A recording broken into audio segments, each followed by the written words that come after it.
If you're starting a company, if you're the founder, entrepreneur starting a company, you always want to aim for monopoly, and you want to always avoid competition. And so, hence, competition is for losers. Something we'll be talking about today.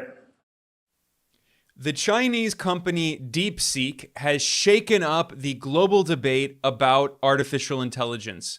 It was assumed for years that the United States was leading the world in the development of AI technology, and that US big tech corporations based in Silicon Valley would be the leaders of AI.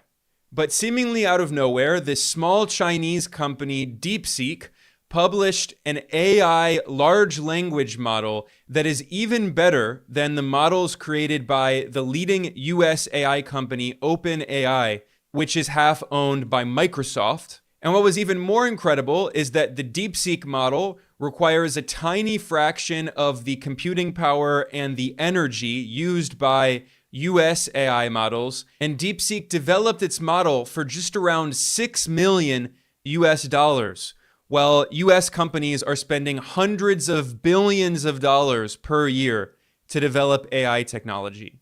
Finally, what was most amazing of all is that DeepSeek released this model open source for free for anyone in the world to use. You can run it on your own computer at home. So in short, it is not an exaggeration to say that this was completely groundbreaking, and it has really scared a lot of big tech corporations in the United States, because the reality is they don't want competition. This once was admitted openly by the very powerful US tech billionaire Peter Thiel.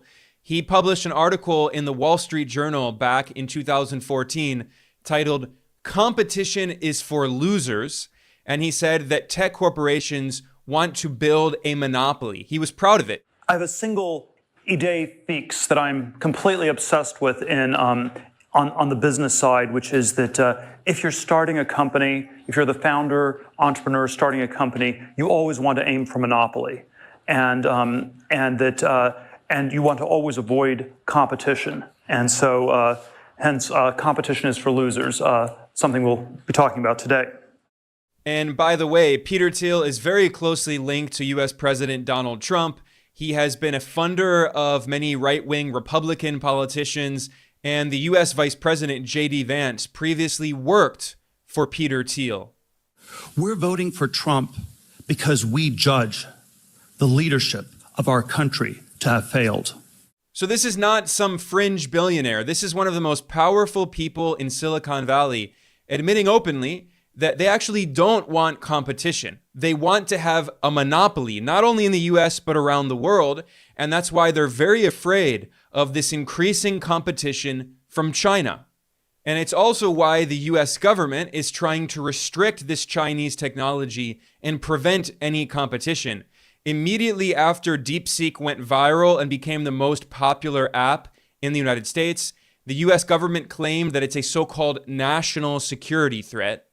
The US Navy immediately banned the use of DeepSeek, claiming that it has security and ethical concerns.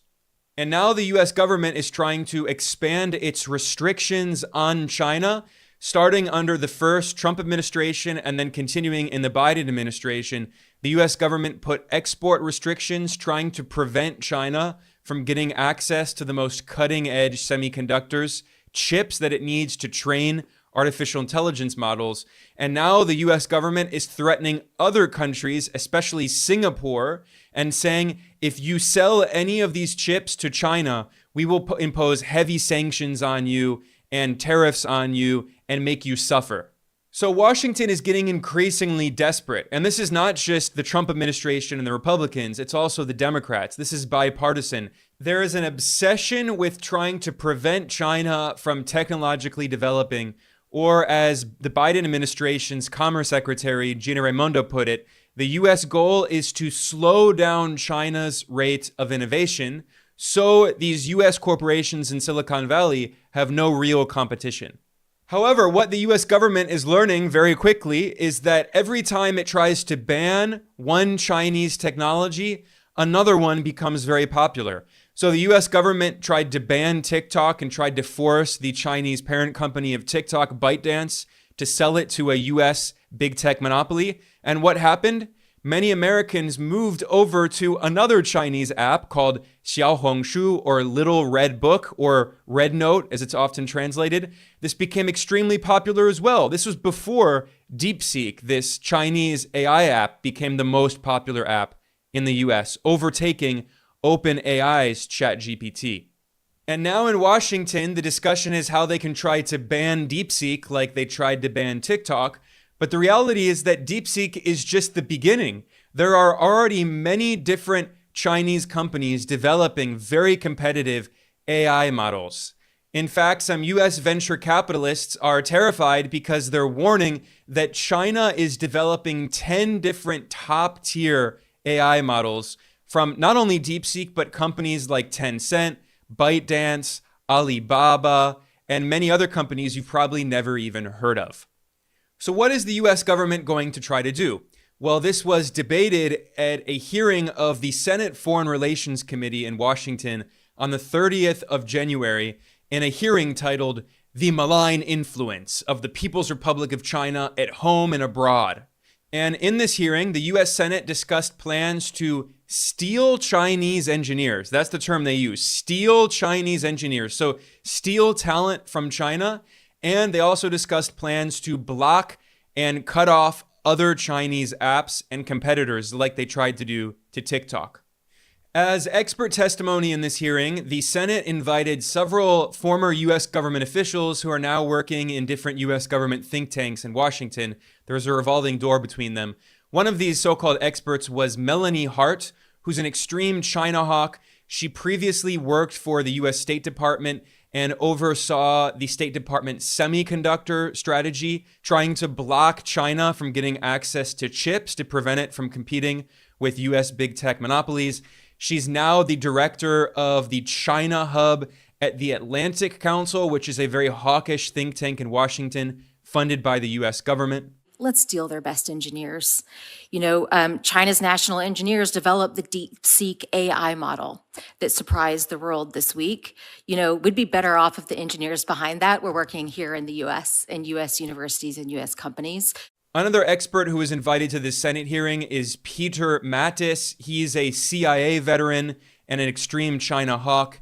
He's the president of the Jamestown Foundation, which is closely linked to the CIA. It was originally founded during the first Cold War, backed by the CIA to provide jobs to right-wing dissidents from the Soviet Union who would go to the United States, and then the CIA would use this foundation to give them jobs.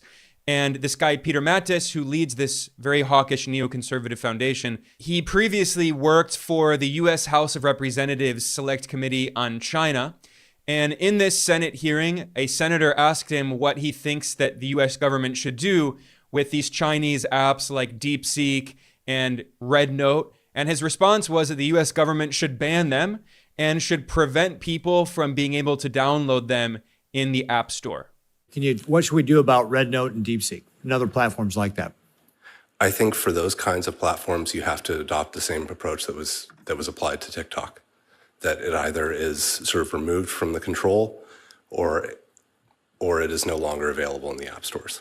Great. Thank you very much, Mr. Mayor. Thank you, Mr. Chairman. So this is the US government's response to Chinese competition. They don't want Chinese competition. They don't want competition from anyone. They only want their big tech corporations in Silicon Valley to be global monopolies. But the narrative now being used to try to justify banning Chinese competitors is that OpenAI claims that DeepSeek was using OpenAI's models in order to develop DeepSeek's models. Now, this is hilarious on so many levels because OpenAI is notorious for basically using the entire internet, ignoring all intellectual property, and using everything, sucking it up for data to train its large language models. This has been known for years. It has been reported on in the press.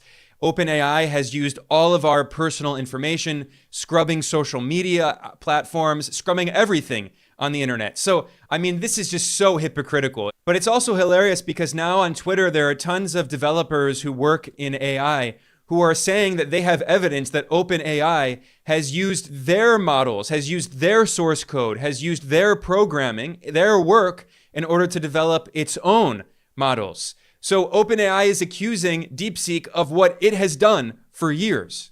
And the cherry on top of this hypocrisy, which is so funny, is that after DeepSeek went mega viral and became the most popular app in the US, ChatGPT changed its website and added chain of thought. If you use it, you can go to the bottom and there's a little light bulb and it says think. And this is chain of thought, which is based exactly on what DeepSeek did.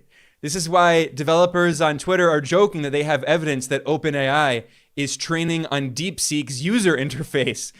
OpenAI, they just took the idea from DeepSeek, and now they're accusing DeepSeek of using their work. And there's another big irony in all of this, which is that when Peter Thiel, the tech billionaire, was invited to give a talk in 2014 at Stanford University, and his lecture was titled "Competition is for Losers," he argued in defense of monopolies. Can you guess who invited him?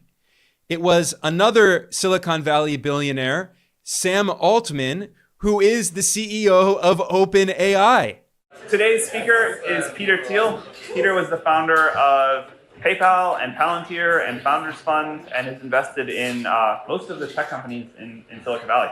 And he's going to talk about strategy and competition. Thank you for coming, Peter. Awesome. Thanks. Sam, thanks for inviting me. Thanks for having me. So all of these Silicon Valley CEOs want monopolies. It's not just Peter Thiel. He's the one who said it openly, but Sam Altman of OpenAI is the one who invited him to argue in defense of monopolies against competition. And now OpenAI is complaining about Chinese competition and asking the US government to help it to restrict Chinese competition because they want a monopoly. And it's not just them.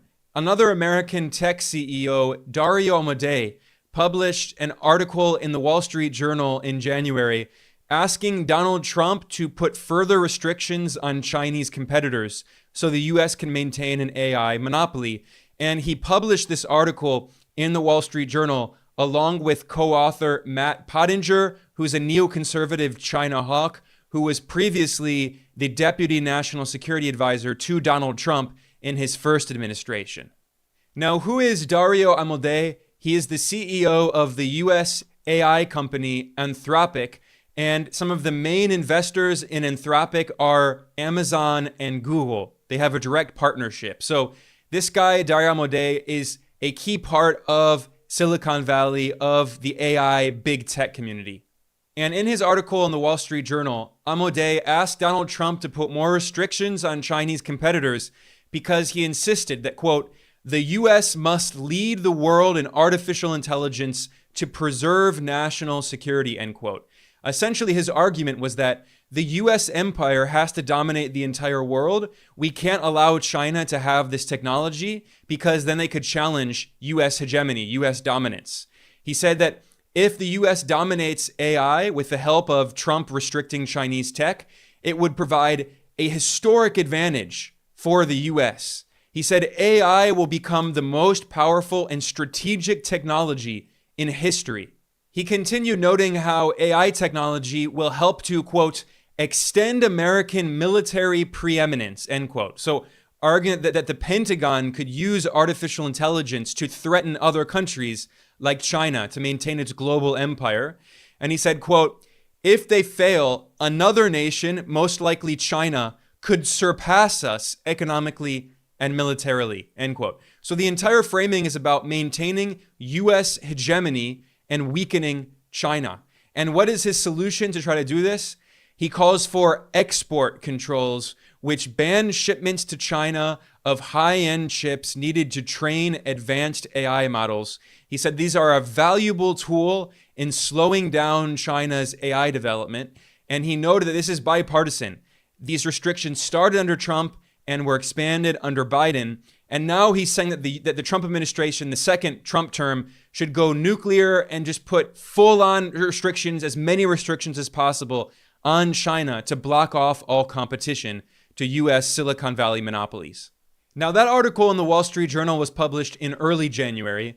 A few weeks later, Dario Amodei, this Silicon Valley CEO backed by Amazon and Google, on his website, he published another article arguing again for stronger US export controls on China. And he specifically addressed the competition posed by DeepSeek.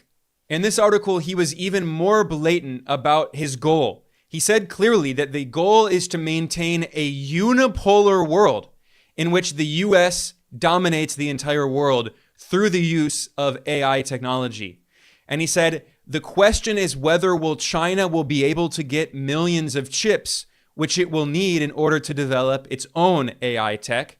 And he said, if China can, we will live in a bipolar world where both the US and China have powerful AI models. But he doesn't want a bipolar world, yet alone a multipolar world. He wants a unipolar world, a global dictatorship controlled by the US with no competition. And he said, if the US puts more and more restrictions on China, and if the US prevents China from getting chips, he wrote, quote, we'll at least temporarily live in a unipolar world where only the US and its allies have these models, end quote. And then he said that, quote, in this world, the US and its allies might take a commanding and long-lasting lead on the global stage. Well-enforced export controls are the only thing that can prevent China from getting millions of chips and are therefore the most important determinant of whether we end up in a unipolar or bipolar world, end quote. So this is Silicon Valley's real goal, and we very rarely hear it stated so honestly, so openly. These powerful tech CEOs backed by Amazon and Google, they're saying they want the United States to be the unipolar power that controls the entire world. And what's so funny about this, and so ironic, is that these tech CEOs don't realize the implications of what they're saying, because they live in a little bubble surrounded by US imperialists funded by the US government with big contracts, and they're surrounded by other big tech billionaires who have the same worldview. And at the end of his article, he warned of a, quote, authoritarian government that has committed human rights violations, has behaved aggressively on the world stage, and will be far more unfettered in these actions if they're able to match the US in AI, end quote. That quote is so funny because until the end, it sounds like he's describing the United States. The US is a police state where every year on average, police kill more than 1,000 people. The US has less than 5% of the global population, but roughly 25% of all prisoners on Earth. And we know that the US National Security Agency, the NSA, spies on everyone all around the world, including heads of state. This was exposed by the NSA whistleblower Edward Snowden over a decade ago. And what's funniest of all is this tech CEO, Dario Amodei, accuses China of behaving aggressively on the world stage. There is no country on earth that comes even remotely close to the United States when it comes to aggression on the world stage. According to the US government's own data, the US has militarily intervened in the majority of all countries on earth. From 1798 until 2022, the US carried out 469 military interventions around the world, and from 1991 until 2022, the US carried out 251 military interventions, according to official data from the US Congressional Research Service. Meanwhile, do you know what year it was the last time China was involved in a war? 1979. China has not been involved in a war for more than 45 years, and yet Silicon Valley tech CEOs are claiming China is aggressive on the world stage while arguing in support of US unipolar dominance of the planet. On that note, I'm going to conclude. I am Ben Norton. I am the editor-in-chief of Geopolitical Economy Report. I want to thank everyone for joining me today. Please like and subscribe. Please share this. I will see you all next time.